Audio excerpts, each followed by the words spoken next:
Stakeholders in Nigeria's tourism sector have identified poor infrastructure as a major obstacle preventing the country's vast tourism potentials from escalating into viable destinations and revenue. Speaking at the Infrastructural Tourism Development Project Unveiling in Abuja, Phil Robert drew a clear distinction between tourist sites and tourism destinations, noting that many locations across Nigeria remain underdeveloped due to lack of basic amenities. According to him, a tourism site only becomes a destination when supported by critical infrastructure such as good roads, electricity, accommodation, internet access, and recreational facilities capable of attracting and sustaining visitors.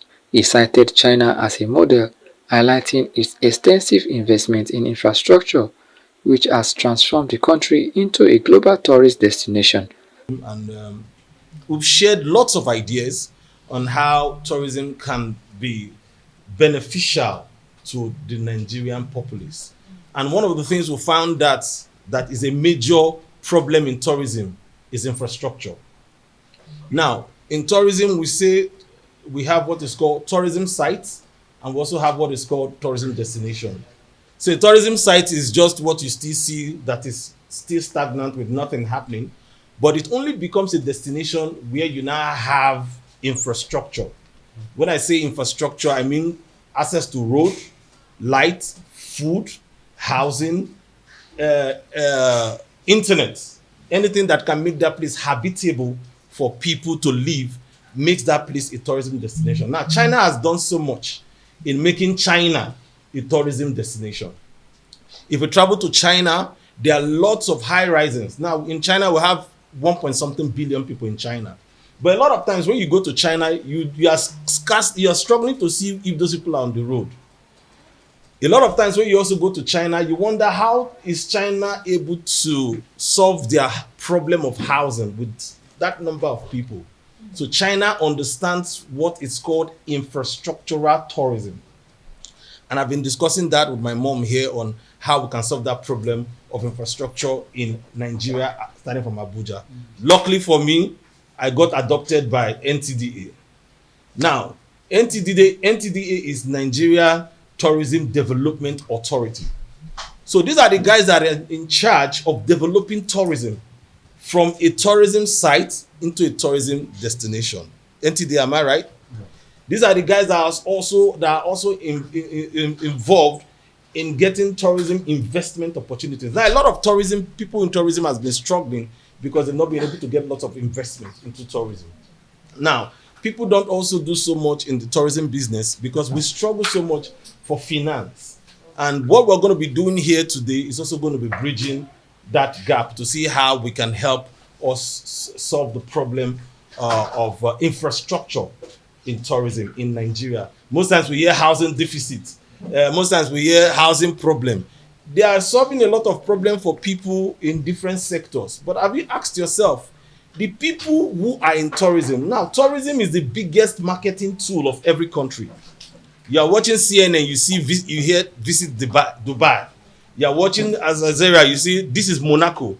You are watching a TV station, they say visit Australia. They are selling their countries to you. So that is the subtle way of marketing their country. Now, there are people who are in charge of marketing their country, and they do that through tourism. Now, in Nigeria, the people who are in charge of marketing Nigeria to the world, who are the people in tourism, these stakeholders, they are not being taken care of. There are a lot of palliatives, lot of this, lot of that. Nobody remembers the people in the tourism industry. So I made a step forward while we're trying to see how we can solve that issue of infrastructure tourism, because if you are in Abuja or some real estate companies, you just want to nail something in the wall. As you put the nail, you don't even used to use hammer. As you do and small like this, you don't enter inside. Is that until a tourist site becomes a destination, it's not so viable. Because I'm a businessman and I really want the country to make money. And when the country makes money, we make money. All of us, we make money. As a private sector person, our main goal is to make money. So if it's not a destination, it will be hard for us to make money.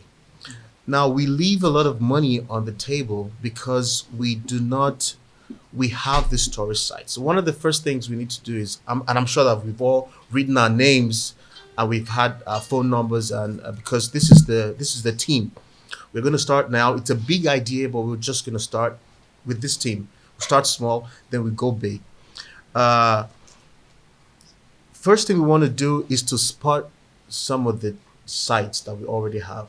There are some very uh, very awesome locations that we people just drive by. They don't know that because they've never thought about it.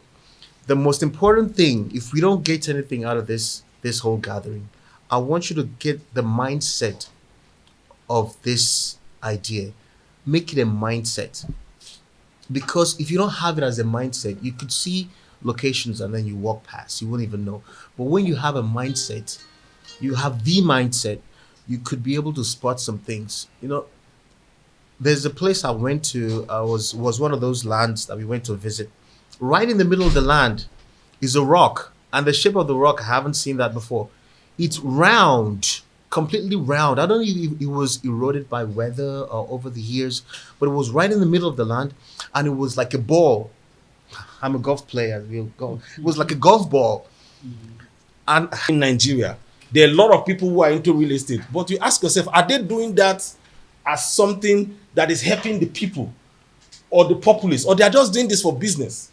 Now, the reason why we have a lot of people in real estate building houses anyhow, just collecting money, doing a lot of rubbish, is because people who are in the tourism industry have not stepped up to let them know that real estate is a major tool of tourism. Imagine in Maitama, the government comes, FCT administration comes up with a plan. Of course, we have urban development plans and all of that, and say in Maitama, all the houses in Maitama should look like this. All the houses in Asokoro should look like this. All the houses in Lugbe should look like this. Now, the only people that can modify that and turn it from just a mere construction into a destination for people to travel to come and see is the tourism department.